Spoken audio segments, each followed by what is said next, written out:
The Raccoon Story. Yeah, you remember I had an actual infestation of raccoons. Didn't Sterling like kill a family of raccoons? No, that was squirrels and chipmunks. Sterling was public and the chipmunk Community? community, the newspapers always had like public enemy number one, Sterling this the picture of cat. Sterling, because he like wiped out populations. Except he killed them with his own hands.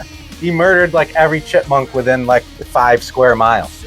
But anyways, once Sterling retired as a hunter and came to live here, we actually had like raccoons in the attic. A mother raccoon got in. Here? We heard scampering in the roof upstairs, and I'm like, I have some sort of critter.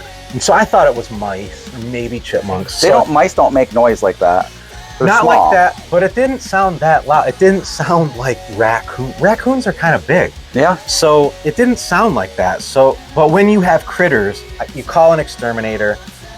They can handle like bugs and termites and ants obviously are bugs, or mice. But if you get bigger than mice, there's like laws in New York State where like a regular exterminator, they're protected. They can't touch yeah. them. So I talked to the exterminator I had used for mice in the past, and he's like, it sounds bigger, I can't do it. You got to call this guy, and it's like this business was like wildlife something.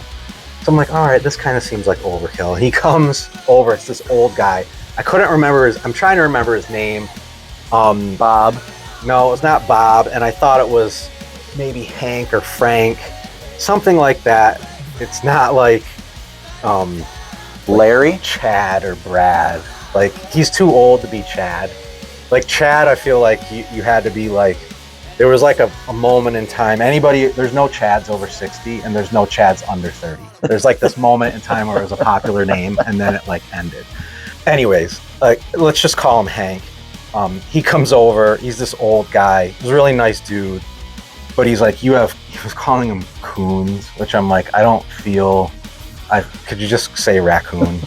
That makes me uncomfortable. I know, yeah.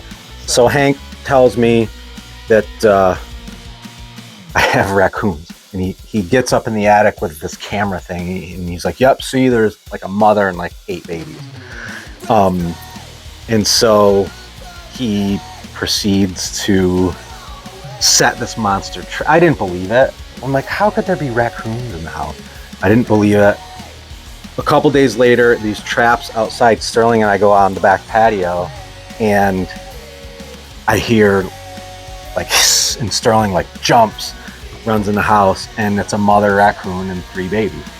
And I have to call him. He comes gets them. Hank comes gets them, and he takes them to his property and keeps them in a cage because he wanted to reunite the mother with all the babies. Oh, this is a very like humane way to go about. Yeah, because he's like, if I don't reunite them, she'll reject them. So he's like, I'll keep them in a cage until I catch the rest of them. So he proceeds to catch the next 5 over a period of like a week or so, and then raccoon proofs my house, which is a fascinating thing. And I don't remember why I wanted to tell this story because it's not that interesting.